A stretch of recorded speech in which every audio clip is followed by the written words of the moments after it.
മരണത്തിനു ശേഷം മനുഷ്യന് എന്ത് സംഭവിക്കുന്നു എന്നത് എന്നും നമുക്കിടയിൽ ഒരു വലിയ ചോദ്യചിഹ്നമാണ്.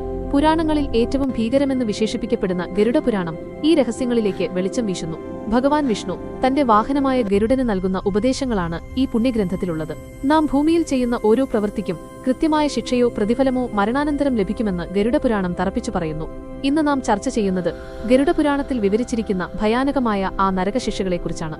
മരണം സംഭവിക്കുന്ന നിമിഷം മുതൽ ആത്മാവിന്റെ യാത്ര തുടങ്ങുകയാണ്. യമദൂതന്മാർ ആത്മാവിനെ പിടിച്ചുകെട്ടി കൊണ്ടുപോകുന്നത് യമപുരിയിലേക്കാണ്.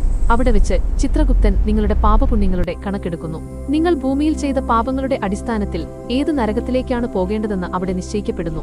പ്രധാനമായും 28 തരം നരകങ്ങളെക്കുറിച്ചാണ് ഗരുഡപുരാണം പറയുന്നത്. അതിൽ ഏറ്റവും ഭീകരമായ ചില ശിക്ഷകൾ കേട്ടാൽ നിങ്ങളുടെ ഉള്ളൊന്നു വിറയ്ക്കും.